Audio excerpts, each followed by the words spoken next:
Hello, I'm George Liston, CA. Welcome to Dialogue, a program that explores the world of ideas and issues in international affairs, history, and culture. Before Darfur, Rwanda, or Burundi, there was the Nigerian Civil War.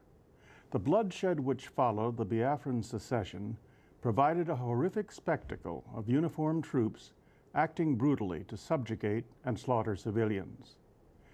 Because their targets were chosen by ethnicity, and because their methods were draconian, the atrocities which took place in Nigeria's Midwestern states in October 1967 are rightly called Africa's first black-on-black genocide. Now that the specter of genocide haunts conflicts in today's Africa, as in Kosovo and Bosnia, it is essential to understand just what happened in a brutal war 40 years ago. My guest is Emmanuel Okocha, author of Blood on the Niger, the first black-on-black genocide. Emmanuel, welcome to Dialogue. Thank you very much. It's good to have you here. Very nice coming in here. Very respected institutes and very well recognized by our power brokers in Africa. Well, thank you so much. This book also is quite nice. In fact, nice, well, let me qualify that. It's an important book because this book is a carefully researched account of what happened in the town of Asaba, yes, a massacre which took place during the Nigerian Civil War, which you and I are now going to talk about. And I'd like to put some background to this as we begin, Emma, because you yourself are an orphan of that massacre. That's correct. And as well as being the author of this book. How important is it to you and the other survivors, people of the Asaba region, that this book has been published, that it's been written? What does it mean? Okay, it means a lot. And in fact, if we go back, sequence it in the UN Article 2 of the Geneva Convention, it has been my fulfillment that it happened to the people of Asaba, and more than 40 years after it has happened, nobody has been able to come out with the true story, the true account of what happened to these people. They are not Biafrans, they are Nigerians. And then because it has been carpeted officially, despite the different investigations, in fact, the government of Nigeria had a white paper on this genocide, right, in 1969, but we haven't there's no publication of that. So this continues, and look at it. We are now after Rwanda, Darfur, we're now in Kenya, almost the same. Well, I'm going to bring Kenya up, but I mean, we make the most important point. This is 4 decades later. So we're finally getting this very thorough account thanks to your work. I should also point out as we start our conversation that Asaba, the town which is the focus of the massacre, or how do you pronounce it, Asaba? Asaba is correct. Asaba is correct, I got it right. You do well. Thank you. But Asaba itself is a center of a civilization, a culture, which began in the 14th century. That's right. So it has very ancient roots. Yes. Therefore, my question to you, Emmanuel, is, did the horror that we saw in 1967, the massacre, was it somehow, were there tensions, ethnic tensions going back for centuries, or were the events solely the result of the actions in 1967? The Asaba massacre is a classic case. It's a classic case of what is happening in Africa, especially when you look at Africa from the conflicts that emanate or cause or issues centering on tribes, probably disharmony of cultures. So the Asaba massacre was the end product of what has been happening over the years. We are talking about the Igbo nation. As I said, Asaba was never in Biafra geographically, but it was an Igbo town. In fact, it was the first Igbo town that the federal troops entered in October 1967. And when you're talking about Igbos, you're talking about great philosophers like Nnamdi Azikiwe, the man who made Mandela. Well, when Mandela came out from prison, he needed to see 3 people. Gaddafi, because of the support Libya gave him.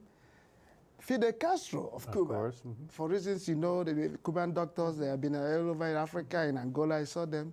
Then for Nnamdi Azikiwe, he said he wanted to see Nnamdi Azikiwe because Azikiwe was the one who he lived in his house when Azikiwe was publishing the West African Pilot in Lagos. So this is very, very important. And you're talking about people like Dick Tiger.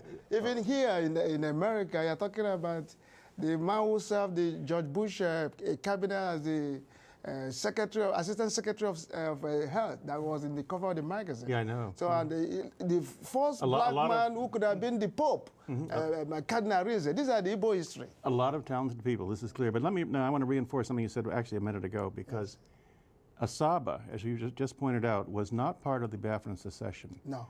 But it is a town, as you just indicated, that is a center of Igbo culture, of very talented people. So it's very interesting that this massacre would take place in Asaba, a town which had not been part of the secession or revolt.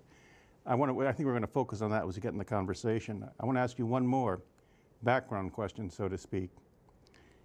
You dedicate this book to a lot of very prominent people, among them Oprah Winfrey, Ted Kennedy, Steven Spielberg, Colin Powell, many others. I'm just interested in the reaction. Has there been any reaction from people of this rank or caliber to the book, or have they been helpful in any way, or is that an effort to get them to be helpful? This is the beginning. It has not been easy, as you know, in the history of exposing genocide. It's part of the involvement that once genocide is not exposed, or when it's exposed, you are offering yourself to a lot of risk. In Nigeria, the book was the bestseller, but we couldn't find the book. Something happened to the book. Nobody knows whether somebody bought the whole copies we were able to print. Now we came over to America because during the Nigerian Civil War, most of the people who got involved, people who flew, the risky planes to come in to save the children were Americans. They came in here and joined the missionaries from Canada, especially Reverend Johnson, and that was the greatest joint church aid to Africa that started with Biafra, before Rwanda, before Darfur. It was in answer to your question, we started with Woodrow Wilson because we know this is the intellectual capital. By the time we end it up, we shall be in Oprah Winfrey because that's where the whole world, because this genocide that has been carpeted over the years must see exposure so that the victims we see at last bury their victims. Well, this is important, so that the victims get their justice. That is, of course, the purpose of this book, the cause you serve. I'm very heartened by something you just said, and that is that I got the impression Americans have been positively involved over these past several decades. That's really good to hear. And there haven't been anybody, even on the Biafran side, that has been able to say thank you. We expected people like Colonel Ojukwu, people from the other side that were on the humanitarian side to come out years after, because most Biafran children are still in Gabon, they are still in Congo, they are still in Ivory Coast. So what do you mean there's the diaspora caused by the suffering that spread the population in many countries? Let me ask you this, because obviously I think in the minds of people watching us right now, I'm sure that anyone watching, I would hope, is gripped by this story. It's that important. The obvious question is, why does this start? Why does the Nigerian army do this? And it seems to me, and let me get you a brief answer on this if I might, as you mentioned before, Asaba is in the Midwestern states region. It's not a part of the revolt, but the Biafrans do invade it first, do they not? Okay. Now tell me briefly what happens. What makes the Nigerians want to attack Asaba it? was the first capital of Nigeria. You remember the British, during the colonial period, the British were able to control and rule their colonies through the indirect rule system, as opposed to the French that had the assimilation policy, where they are totally engaged. Some black people go to the French parliament, Ivory Coast president, Senegal, Senghor, they were all there. But in British controlled territories like Nigeria, they were involved in a system that were called indirect rule system. Indirect rule. Yes, indirect rule. So Asaba, by the turn of the century, 1900, was the capital of Nigeria because of the charter given to the trading companies like Royal Niger Company, and you had the East African company, the Borno Company, and the South African. So these are the areas how the British control their colonies without taking responsibility if those trading companies went wrong with the government. And they could save a lot of money when they used the charter to control this area. So these royal companies engage in trade, the sale of palm products, the timber, and the rest of resources without taking responsibility of government. And they were given charter to organize their own police. So they had Asaba as the capital of the Royal Niger Company in Nigeria with the defense headquarters in Lokoja in northern Nigeria. So Asaba maintained that strategic importance because it was the link between the East African countries. There was the rail and the motor continental railway from the west to the east. Asaba was the strategic city on the Niger. So Asaba becomes then, because of all this power and this history, and because it's the center of the indirect rule, the major trading capital, a very powerful place, very attractive place, I would suppose, and a very threatening place, perhaps, to the central government. That's right. So during the Civil War, the Biafrans had serious incursion coming from their northern borders by the Nigerian 1st Division.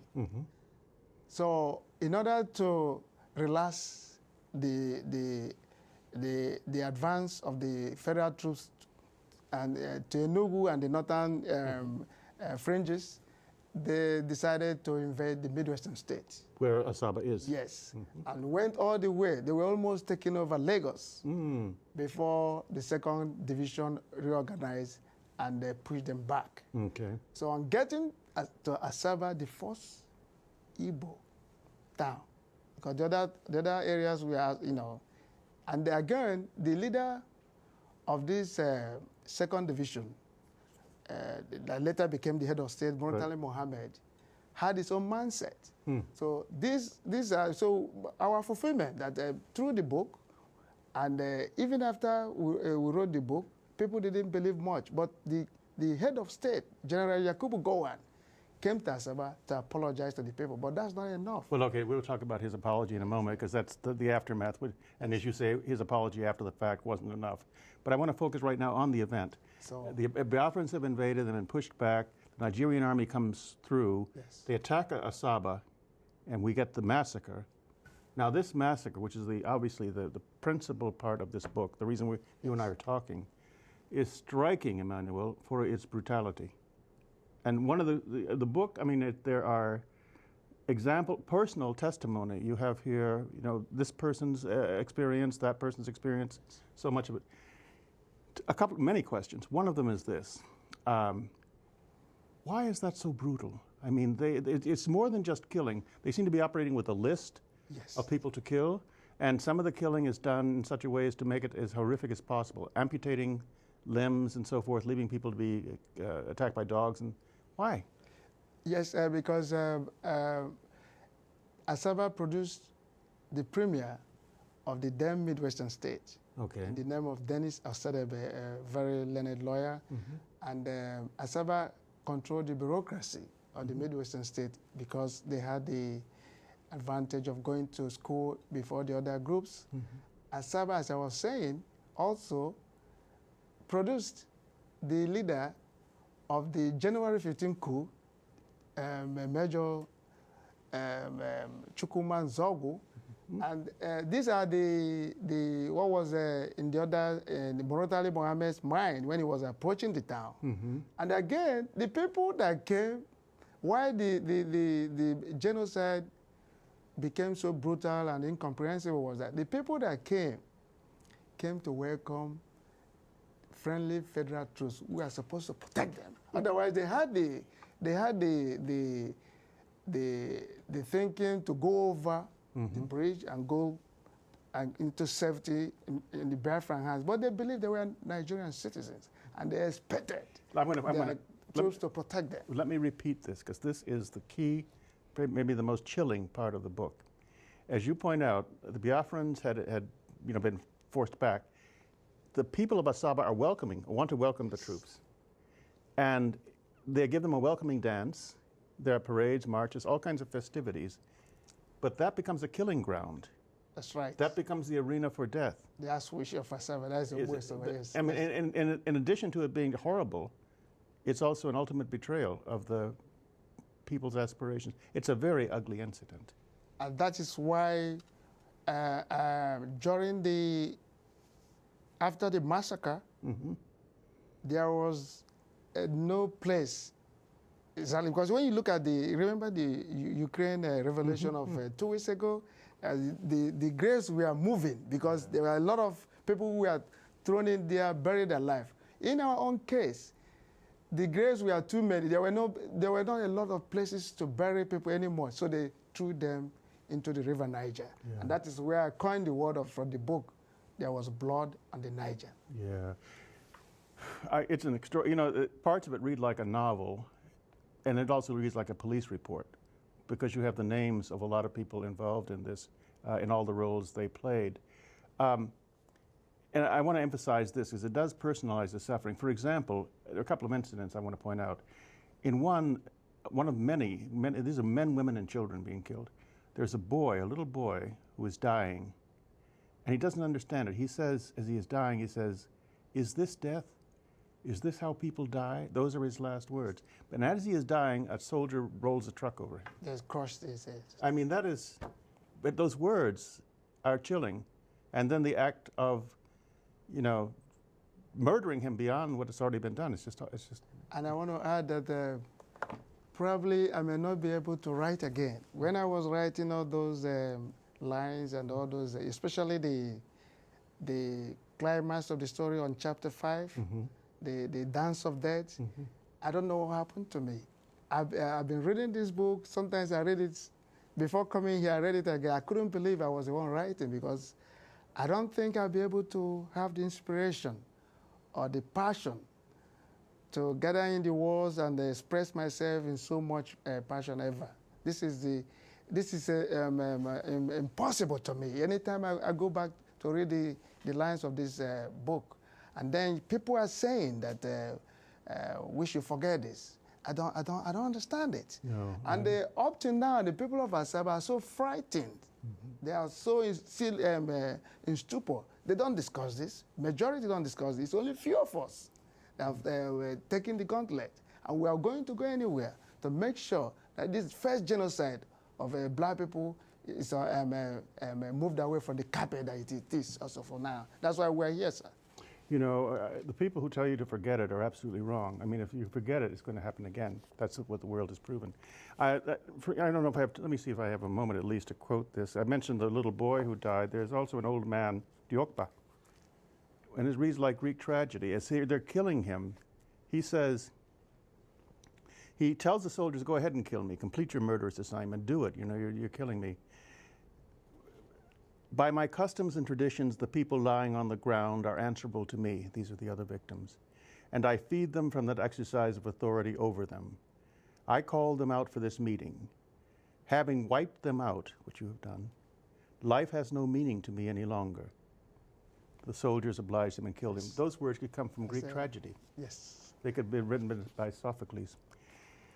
Well, let's go to the aftermath. At some point, this is over as it has to be. The war itself is over, that we all know. In the aftermath, when Nigeria has resolved this war, were the people of Asaba, you in particular and others, were you satisfied with the government's response? Was there a sufficient acknowledgement, acceptance of responsibility, an apology, whatever was said and done from General Gowen and the others that was at least minimally responsive? There was still a silence of the cemetery. A silence? Immediately after the Civil War. And it was many years later that we started putting on pressure. And you must have read about our own Truth and Justice Commission. Yes, headed by a Supreme Court Judge, Justice Oputa. And that was like during the Obasanjo's regime. That was one of his landmarks in office, trying to see reconciliation come to different people.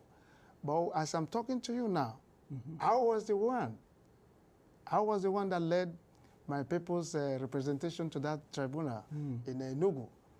And this commission went around the country from Lagos, Enugu, Kaduna. Every group had their own say. But as I'm talking to you now, we have not seen any white paper. No white paper, yes. no final report. No, unlike the South African commission that was headed by Justice. When was the commission? That was during the first 4 years of General Obasanjo. Which would be? That was probably 2003, 2004. 4 or 5 years ago. Nothing. And it looks like the same group, the same group that over the years have forestalled the exposure of this crime against humanity that work. Because they always maintain the high levels of government, either in the military, they are probably not that the military is extending their power into governance. Has any outside group, I think of the United Nations or any other particular, Amnesty International, called for that report or issued or pressured? Not as not within my. Would it be helpful if they did? But I'm aware that the Nobel laureate Wole Soyinka, who has been in your program, if you read his book, this is one of the reasons why he was incarcerated for many years during the Civil War. He's not Igbo, he's Yoruba, and he's supposed to have been against the Biafrans, but he stood up. And he wrote about the Asaba massacre in one of the chapters of his best book, The Man Died. Yes. And I quoted him here, and he's living. He's not yet dead. And the other sources mentioned this government commission that was instituted, not by the Biafrans, not after the war, but during the war, after the butcher, Brutality Mohammed, did what he did at Asaba. The federal government instituted a commission to investigate this Asaba crisis. And then it has its white paper, but we haven't seen it. So but we're looking to see what we got. But finally, there is a French group under Kojo Mensah, United Nations French group. I don't know, particularly, I don't know, but they looked into it and we have their papers about this massacre. What you have then, you have Wole Soyinka, one of the world's most respected writers, novelists, intellectuals, and you have French groups and various private groups that are making this pressure, but you still do not have the official government paper. No, but, you know, there's always a problem. You cannot contest for genocide when you are not a sovereign state. Yeah, that's right. But then the Asaba issue is different. Why the Biafrans have their tall stories against Nigeria, because they are Igbos, it started from 1950s, pogrom, then developing into genocide. Probably we like to differentiate on the term pogrom and genocide. Yeah, but you know, this is part, Emmanuel, as you well know, this is part of a very important debate that should be going on in the world right now, because as you mentioned in this book, the importance of understanding Asaba is also to understand Kosovo, Burundi, Rwanda, all these other places. And I think the message, to me at least in part, is we've got to start thinking much more rigorously about what genocide is and how the world has to respond to it. The old ways won't do. But the Asaba case becomes a caveat. It is not a sovereign state. It didn't go into secession. It was a loyal citizen of your own territory. So where do you place Asaba? If the Igbos of the East say, or if there's an argument that, oh, you went to war, anything can happen during the war, what about your own citizen? Yeah, but see, that's the point. Let me repeat that. It's your own citizens in their own country. They're trying to welcome troops who are going to kill them, okay? Now, but the interesting debate in the world right now, I think, at least I hope it is and it's written up in some important papers, the need to have the right to intervene in nations where these things are going on within the borders, you know? That it's happening in one town, or one region, Yes. but it has to be treated internationally. This is, I think, an important. Extending the argument also, you can, in the case of Rwanda, or in the case of Uganda or Darfur, you say those citizens carried up arms against the government. Like in Southern Sudan, you can argue. They were in revolt. Yes, they were in revolt. Like the Biafrans were in revolt, whatever reasons they have. But Asaba, The Asaba people had no guns. They came to welcome you, to say you are supposed to protect them. that's what I mean. That That is the paradox. That's the paradox. Above all else, beyond its ugliness, its brutality, is its irony, the fact that they were there to welcome people who killed them. I want to, as we come close to the end of our program, point this. This is what you do now. You have this magazine. Yes, It's quite a magazine. Thank you very much. You publish this here in this country? Yes, I publish as part of the bringing in the international market of ideas, not only to worry about Africa, but to engage the African new thought that democracy doesn't have to end with elections. Oh, we need that thought here. We can use that Our African way of life, the consensus way of that Julius Nyerere talked about, then the coming of the military, and of course what is happening now, not only in Nigeria, Kenya, and down the line. Why is it that anytime we have elections, we're always going to end up in a crisis? Do we need elections? Do we have to spend the whole money on election and at the end nothing happens out of elections? That's the question for Africa, a question for us, is a question for the world. I want to thank you so much for being with us today. Thank you very much. I think you helped a lot of people understand a lot of things. Thank you, Emmanuel. It's terrific coming here, and I will continue doing your good job, sir. Thank you, sir. Thank you. And that's our program. We appreciate your comments, and you can reach us at dialogue@wilsoncenter.org. I'm George Liston, CA, and you've been watching Dialogue, a co-production of the Woodrow Wilson International Center for Scholars and MHZ Networks. Dialogue is also on the MHZ Worldview channel, which is available to public TV stations nationwide. For more information, go to www.mhzworldview.org.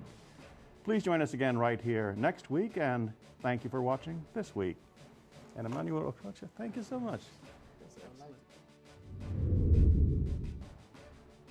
The Art of Conversation, Dialogue at the Woodrow Wilson Center features 20 years of dialogue, distributed by the Johns Hopkins University Press, www.press.jhu.edu.